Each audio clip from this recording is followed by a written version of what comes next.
But what I'm telling you, that everything that you'll see, including the energy and the telepathy and so on, doesn't need any parapsychological powers. Everything is just faults of our controlled rational thinking. Because I know the techniques of those who claim that they have parapsychological powers, I tell you that they're a bunch of liars. Here was a simulation of really our scientific way of thinking. Controlled group to experimental group. We controlled all the variables, and still it worked. But because we are actually challenging our rational thinking, we'll raise the bar even more to here and now, something that didn't happen yet and will happen now in front of our very eyes. I would like to ask somebody to volunteer. He can have a stage fright. He doesn't have to come here. He can stay in your seat. Who will volunteer? All of you have stage fright? No? What is your name, please? Eisen. Okay, nice to meet you. Eisen, you paid attention that nobody volunteered except you. Because, you know, they conducted once sort of a research about the greatest fear of all. They were sure that the fear of dying would be first. Fear of dying was second. Stage fright was first. That means that if we attend the funeral, we'll rather prefer being in the box than attending the eulogy. Anyhow, Eisen, I'm writing an obligation on your behalf. What will you say within 2 minutes, out of your free will, in spite of the fact that you know nothing about what you're going to say? But I'm writing it already.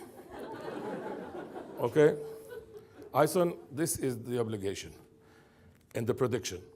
I'm putting it here in front of your eyes. Pen is here. Now, please, you have to make sure that you keep your own free will. Don't let me trying to violate it. Don't let me to influence you, okay? Just keep your free will. And all of you will be the greatest controlled group ever that was responsible to make sure that the experiment is fair, that I don't try to influence him in any way, okay? Please pick any number that you'd like to, between 1 and 100.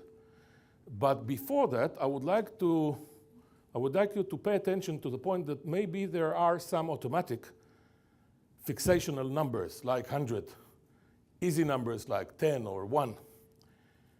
It doesn't say that, it doesn't mean that you cannot use them. But after we raised these automatic numbers to our awareness, they are like 19 or 67 more rare numbers, okay? If you think that I mentioned certain numbers in order to influence you psychologically, just skip it. Okay, just bear it to your mind. Okay, please pick any number between 1 and 100. What did you pick? I wrote my prediction here. I don't have any. I'm not saying. What? I'm not saying. Are you introvert? Or? No. No, but I wrote my prediction, so just I don't have any influence on what's written there. Just share with the people what did you pick. 20. 20. That's obvious. No, I'm just kidding. I'm asking you, is it final? You can stay with 20, but I suggest you to take into your consideration that 20 is an easy number. You know, we always count 10, 20, 30, 40, and so on. And I said already 100. So it was quite obvious that you'll say 20 or something like that. So if I guess, it's not a guessing 1 out of 100. It's 1 out of 10. So it's not a big deal. If this explanation you accept it, you can change to any other number. If you don't accept it, you can stay with 20, whatever you want. I'll stay with 20. Yeah. But if you wanted to change, you can. You stay.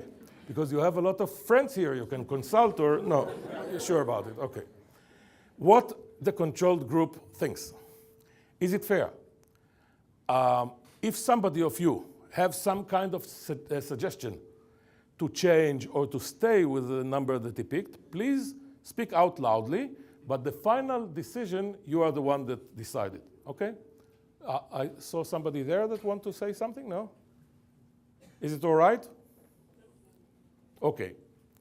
Last question. If here 20 is written, will you say that it was obvious? Because in this case, change it now.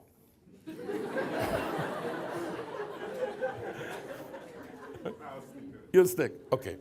So you still, come on, please. Come on. I mean, you can